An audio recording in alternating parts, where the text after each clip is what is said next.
Hey everybody, today I want to take you back in time almost 80 years ago and show you what you could have possibly bought if you invested $10,000 in 1940. Check this out.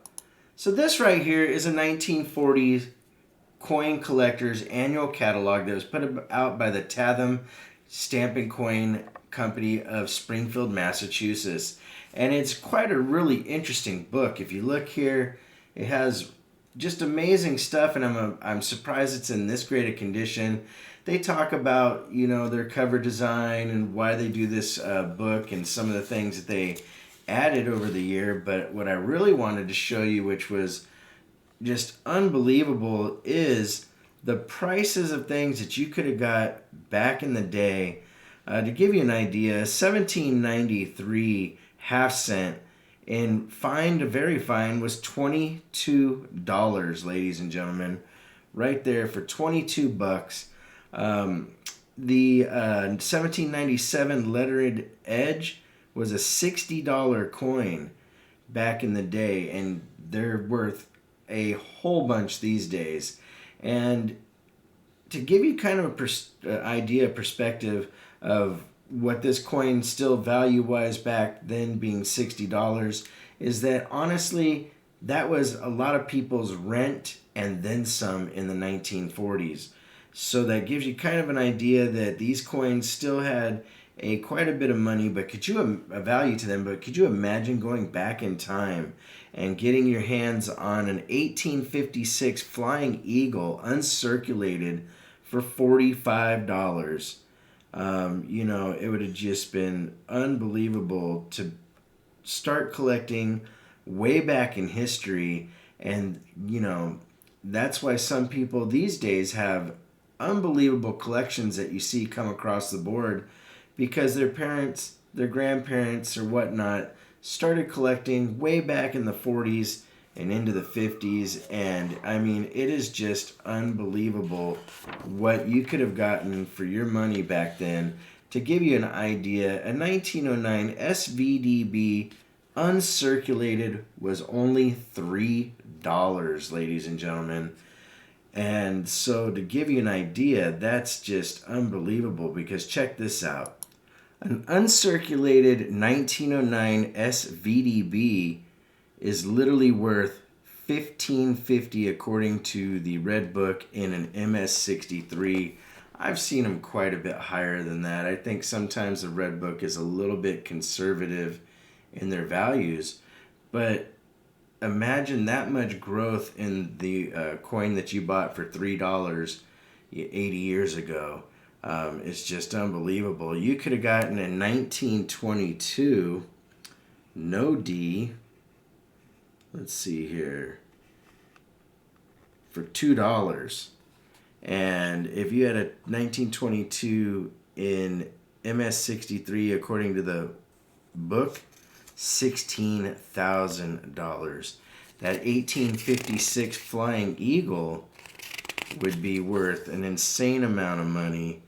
That would be $16,000 in a Proof 63, but if you had an MS-63, you're looking at $22,500. And that's just a couple examples of what you would have been able to do with just what considered these days as a small amount of money.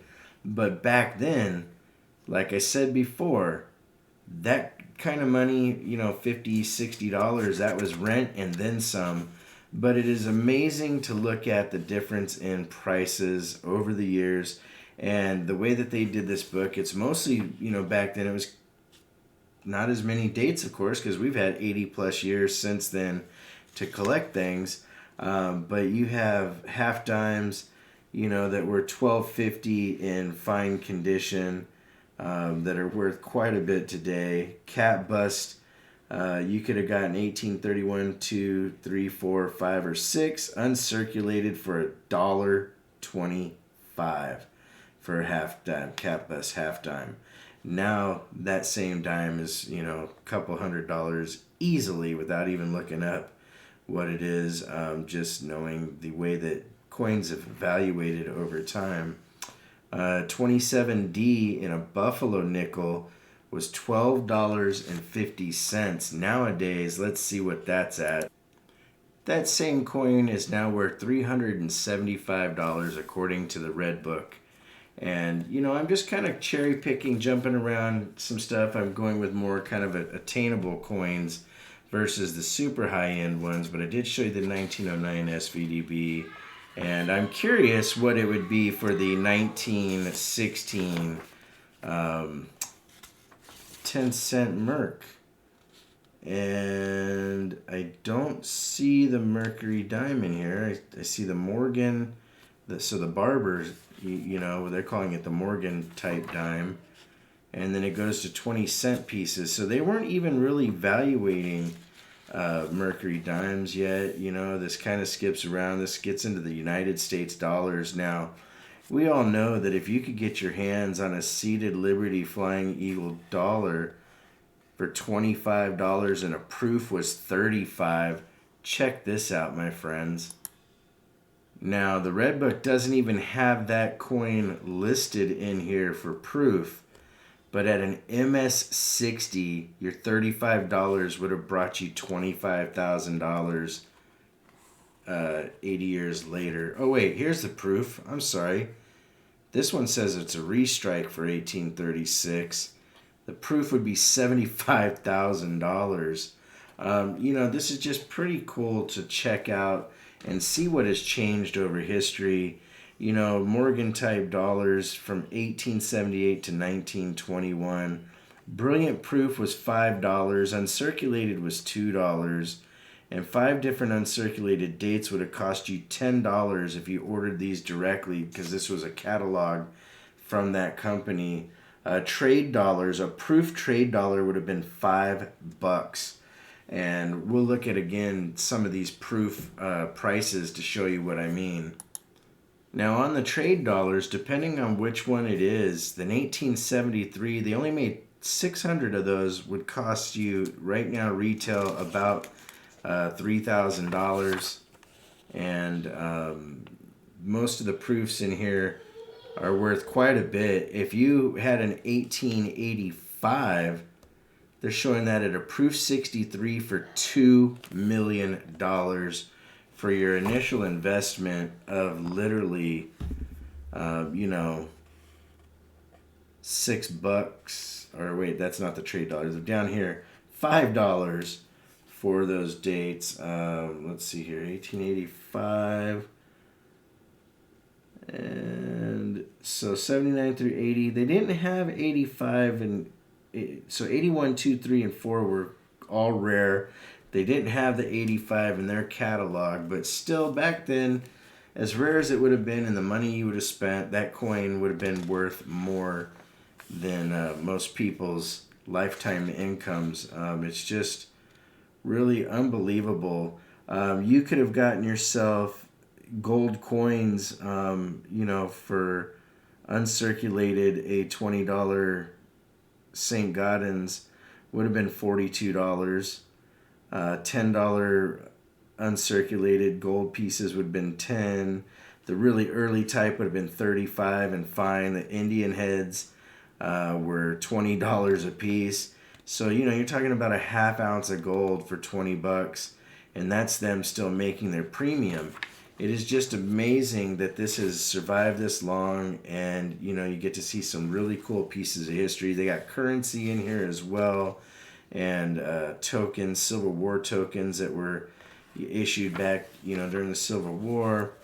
Uncirculated foreign coinage, but this is probably one of the coolest things I've ever seen. And then the last thing I want to share with you is check out what you could have gotten for $3.85. The collection of U.S. coins comprises of most of the major issues of coins under the $1 denomination issued prior to 1875. The following coins are represented in this attractive collections. Dates are of their selection, of course, but you got 50 cents in silver that would have been 100 over years, 50-cent piece over 100 years old, 25-cent piece over 80 years old, 20-cent piece silver, which was rare, a 10-cent silver that was 80 years old, a half dime silver, a 3-cent silver, 3-cent nickel, 2-cent copper, 1 large copper, 1 nickel flying eagle, 1 nickel Indian head, and a 1/2-cent copper. And it said each of these coins have been obsolete for many years, and it's impossible to duplicate such an accumulation at twice of this price. If this collection was to be purchased individually, it would cost you more than $5. Tathem's price for unique combination is only $3.85. So that tells you you could have had just an insane little starter collection that would now be worth quite a bit. If you like these kind of videos, make sure to hit that like button and subscribe to the channel if you haven't already. And I thought this is just a pretty cool, neat way to look at history. Like always, please make sure to take care of one another. We'll see you real soon. Raven Hawk Coins, have a great day.